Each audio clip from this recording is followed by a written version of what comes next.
Sana ang buhay ay walang dulo o hangganan.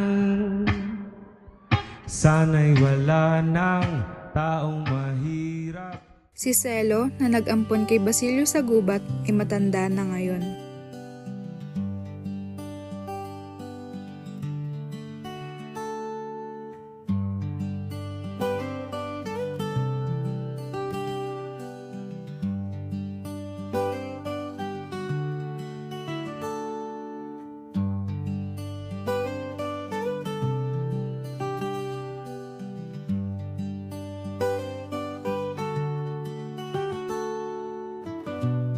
Kanyang anak na lalaki si Cabezang Tales ang ama ni Lucia.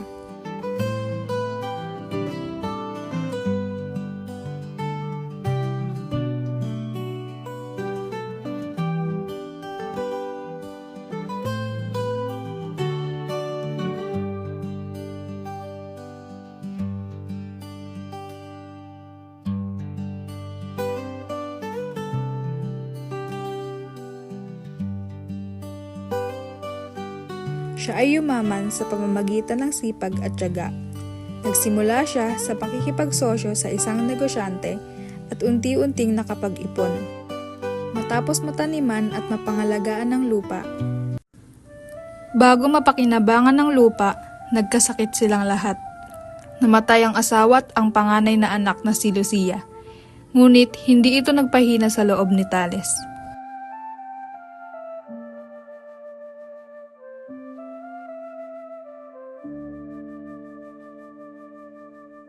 Dumating ang kinatawan ng isang korporasyon, sinukat ang lupa at sinabing sa kanila iyon.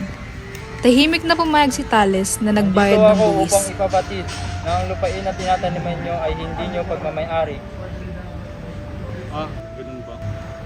Upang makapagtanim kayo sa lupain na ito, kailangan nyo magbayad ng buwis.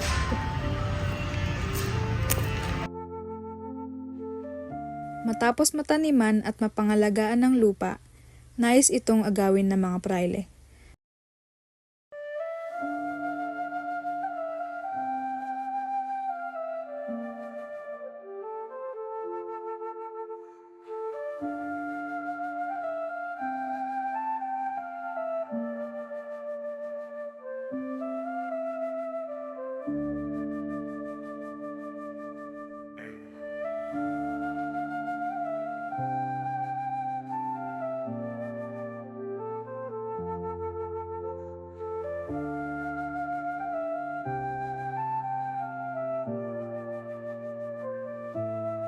Ama, hindi ba masyadong mataas?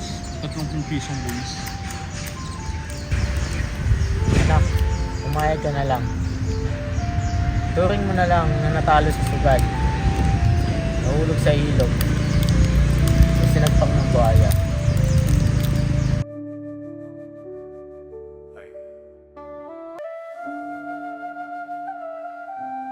Bumuti ang ani ni Tales. Binalak niyang magpatayo ng bahay sa nayo ng sagpang. Sinundan pa ng swerte ang sumunod na taon.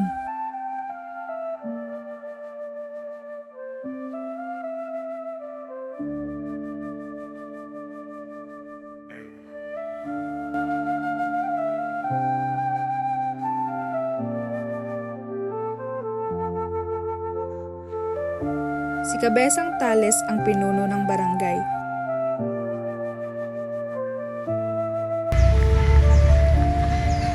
Ama, biglang naging 50 piso ang buwis. Lumaki na ang mga buhaya. Hindi ako papayag na angkinin nila ang ating lupain hanggat wala silang sapat na katibayan.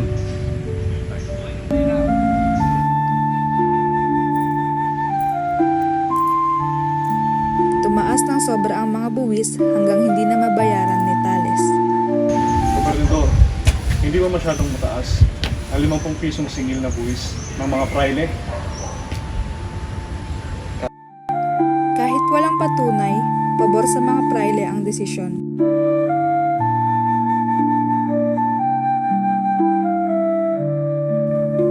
Pinayuhan na lamang si Tales na iurong ang kaso. Iurong mo na lang ang mga kaso. Kapag siya'y nasa lupa, may mga nagbabantay. May mga dala silang baril. Hindi tuloy makapasok si Tales sa lupain. Kilala siya bilang mahusay na markero. Nang ipinagbawal ang mga baril, bolo ang dala niya. Nang ito'y ipinagbawal din, palakol ang dala niya.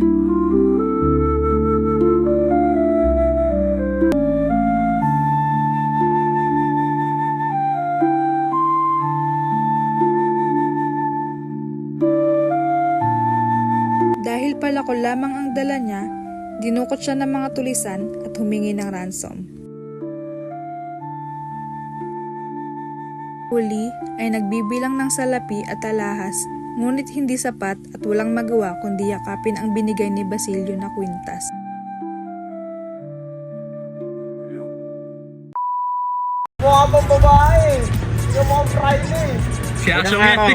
Ganang araw, Ginoo.